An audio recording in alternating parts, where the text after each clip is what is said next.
please. Nicole? My name is Peter. Ham. Isabel. Katie. My name is Ruslan. Do you feel that Hurricane Sandy is linked to climate change? I would say yes.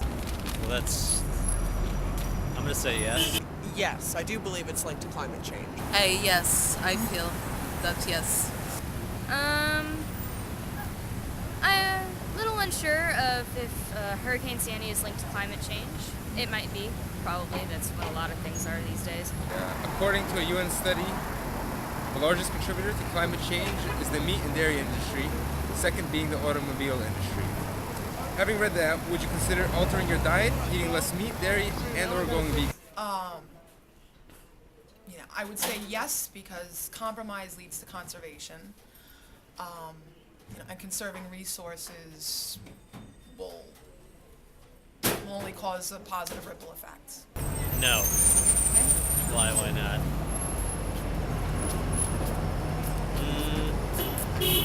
Because humans are meant to be carnivores.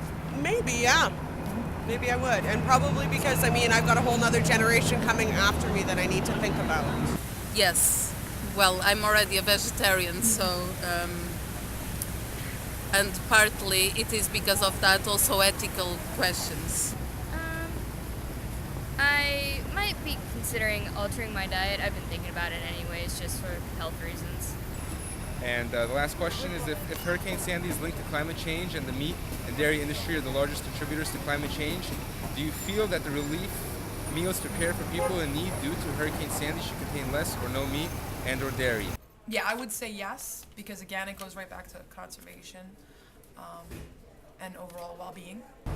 I would say no. Why not? I don't know. I don't really have a strong opinion on it, but no is my answer. Do you feel the relief meals? Yes, absolutely. If that's what it's actually caused by, then for sure to try to deal with the cause, then I think we should absolutely remove those from some of the relief meals, for sure. Yes, I think they should contain less meat and actually fish as well and everything. Maybe go to a vegan or vegetarian diet completely. Why? Because I think it would help the planet in general, and I think the animal kingdom would be better treated as well if we were to eat much less of it. I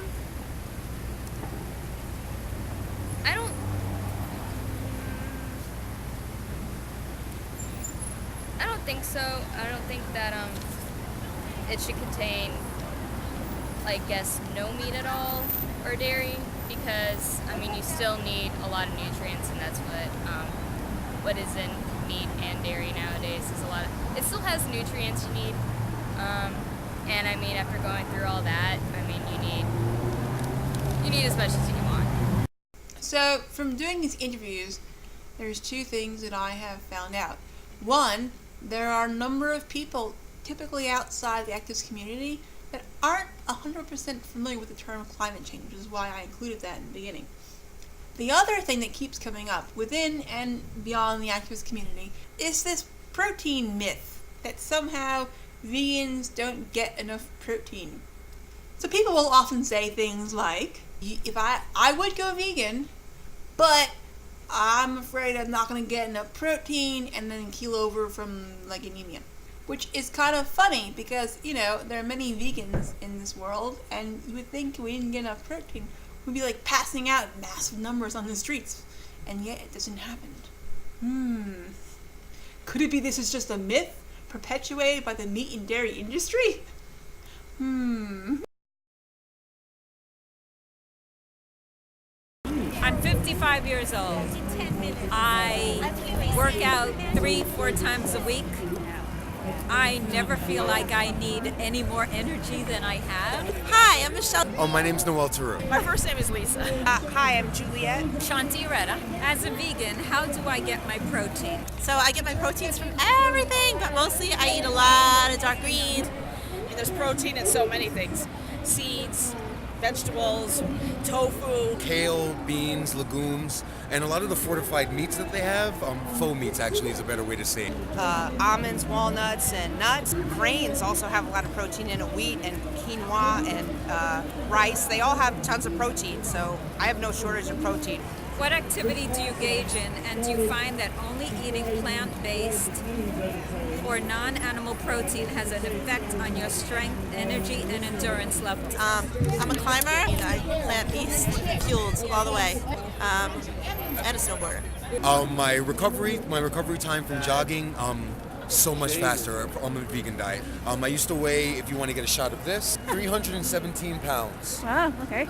So, and now I have 3% body fat. Wow. Congratulations. Oh, thank you. I hate to say it, but not too much. Only if someone's chasing me with a weapon or something. No, I walk a lot, but I'm not a gym goer. Being a vegan has not negatively impacted my energy levels. I walk at least 4 times a week, and I definitely have the endurance to do a 20-mile round trip ride and still be at work all day. There is a myth that a person needs to eat meat in order to avoid protein deficiency, aka the protein myth. What is your opinion on the protein myth, and where do you think this myth stems from? It's a big myth. The meat industry has you. You don't need meat for protein. You can be, way more healthy, way more active. Well, this is a common misconception.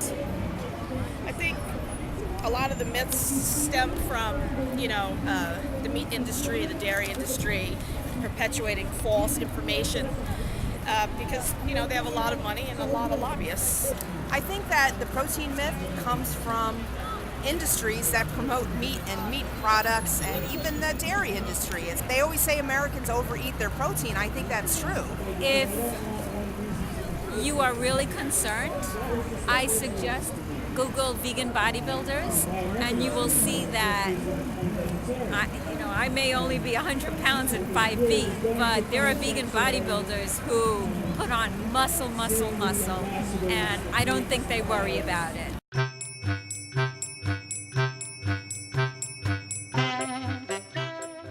I work as a personal trainer. Can you say your name, please? Nikki Z. So as a result of that, I have to be certified and belong to certain groups.